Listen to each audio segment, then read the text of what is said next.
देखिए, इस बीच एक बड़ी खबर आ रही है और गृह मंत्री अमित शाह ने एक ताजा बयान दिया है गुजरात को लेकर। अमित शाह ने कहा है कि बीजेपी गुजरात में जीत के सारे रिकॉर्ड तोड़ देगी, यानी पिछले सारे रिकॉर्ड बीजेपी के टूट जाएंगे। इस बार यह दावा किया जा रहा है गृह मंत्री अमित शाह की तरफ से, बीजेपी एक तरफा बहुमत से सरकार बनाएगी गुजरात में। यह बड़ा दावा अमित शाह की तरफ से किया गया है।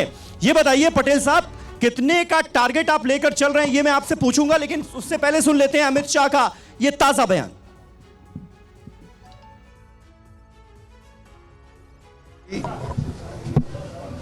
આ વિધાનસભાની ચૂંટણીઓમાં અત્યાર સુધીના બધા જ વિક્રમો તોડી સૌથી વધુ સીટો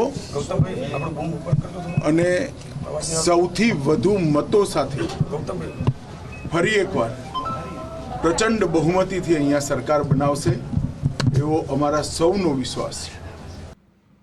तो देखिए, गृह मंत्री अमित शाह को आप सुन रहे थे। सारे रिकॉर्ड तोड़ने की बात इस बार बीजेपी की तरफ से की जा रही है। नरेश वारिया साहब, कितना आपको प्रैक्टिकल नजर आता है कि पिछली सारी जो जीत है वो लोग भूल जाएंगे भारतीय जनता पार्टी की, इस बार इतने रिकॉर्ड सीटों से बीजेपी जीतने जा रही है? दावा बार बार किया जा रहा है, प्रधानमंत्री नरेंद्र मोदी ने भी इसका जिक्र किया और अब गृह मंत्री अमित शाह भी कर रहे हैं।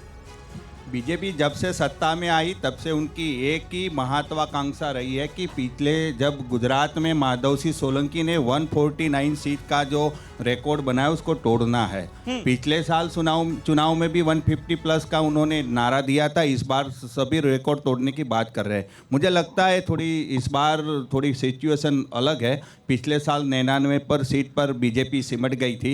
इस बार थर्ड पार्टी है और दूसरा कि इस बीजेपी में पिछले कभी नहीं हुआ ऐसा, इस बार टिकट के बंटवारे के बाद इनका संतोष भड़का हुआ है। पहली बार ऐसा हुआ कि गुजरात में ये लोग उनके जो उम्मीदवार की घोषणा हुई इसमें उसके बाद सब कमलम के बाहर कल बड़ा प्रदर्शन हुआ और उसका दरवाजा भी बंद करना पड़ा। पटेल साहब, ये कितनी बड़ी चुनौती, क्योंकि ये बात सही है, हमने देखा 2021 में आपने पूरी की पूरी सरकार की शक्लो सूरत बदल दी, उसके बाद भी किसी ने चू नहीं की, लेकिन इस बार 38 सिटिंग एमएलएस के टिकट काटे गए हैं। बगावत देखने को मिल रही है जमकर, कैसे करेंगे सामना?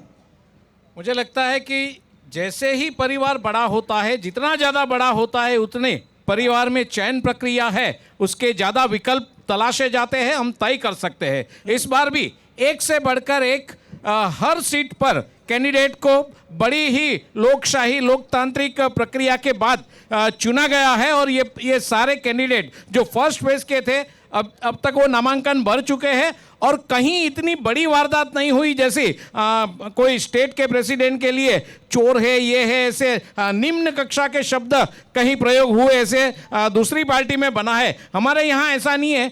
वो आग्रह करने के लिए गए हो, ये बात सही है, लेकिन आज जो अमित भाई शाह ने कहा है, पूरा देश जानता है कि ये आदमी जो कहता है वो हमेशा करता है, यूं ही उसे चाणक्य नहीं कहा जाता और आज तक वो हुआ है, अब भी ये होने वाला है और इसीलिए हम लोग आश्वस्त हैं। लेकिन पटवा साहब, ये बताइए कांग्रेस पार्टी की स्ट्रैटेजी क्या है, कैसे देंगे टक्कर? मैंने देखा कांग्रेस पार्टी ने स्टार प्रचारकों की एक लंबी चौड़ी लिस्ट गुजरात के लिए जारी कर दी है। खबर यह भी है कि राहुल गांधी दो बड़ी बड़ी रैलियां यहां पर करने जा रहे हैं, उसके बाद कुछ माहौल बदलेगा? माहौल तो बदला हुआ है, लोग परेशान हैं।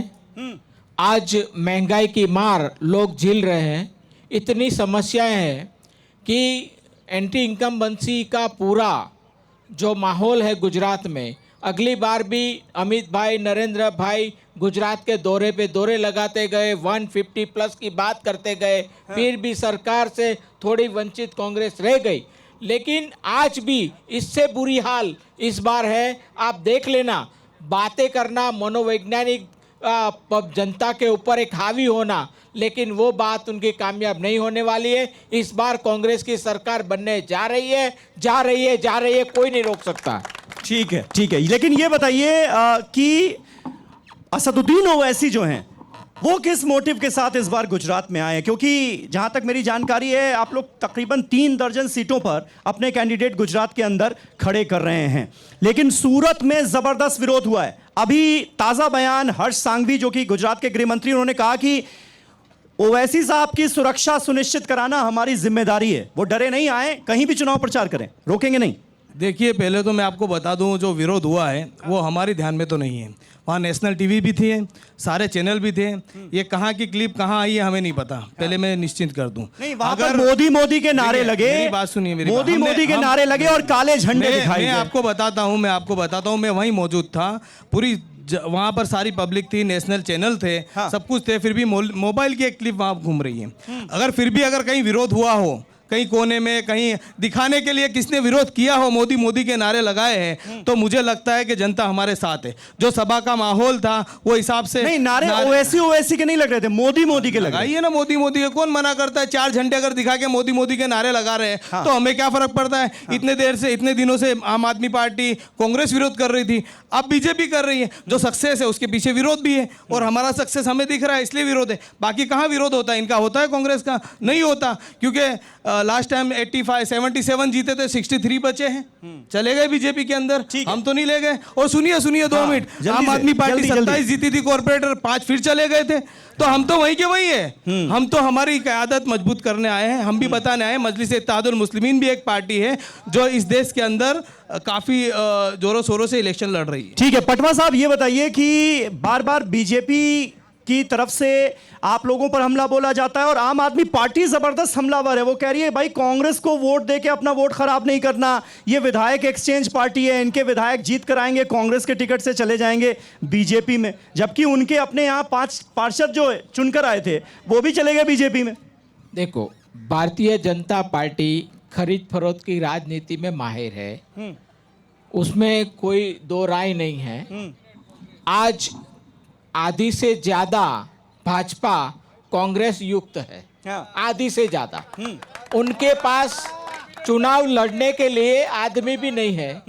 कांग्रेस पार्टी के कल आदमी ले गए। नहीं, तो ये तो आपको भी सोचना पड़ेगा ना कि भाई आपके नेता बीजेपी में जाने को इतने आतुर क्यों हैं? वो बिकने को तैयार क्यों हैं? आप कह रहे हैं खरीद फरोख्त में माहिर बीजेपी, आपके नेता बिकने को तैयार क्यों हैं? कौन है? सुनिए, पूरी बात कौन है, मैं वही बात कर रहा हूँ। अगर आपने ये कर दिया कि बिकाई है, राजनीति में दबाव की राजनीति, भारतीय जनता पार्टी की नाखोरी की राजनीति कर रही है।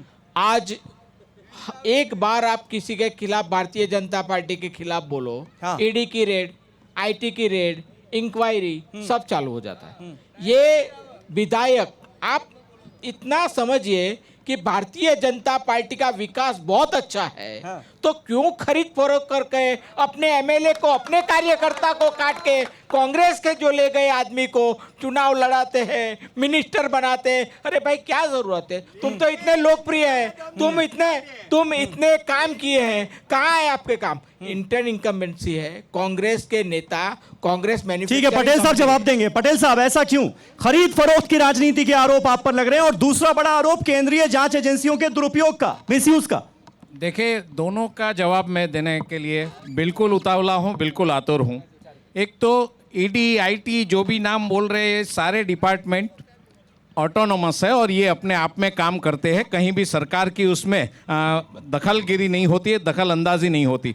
दूसरी बात ये मैं कहना चाहता हूँ, हमारे यहाँ हमारे पुरखे कहा आपकी बात करते थे। पर वक्त कम बचा है। वारिया साहब मुस्कुरा रहे हैं। वारिया साहब, नहीं, ये बताइए क्या इस पर जनता यकीन कर रही है? इस पर जनता यकीन कर रही है क्या?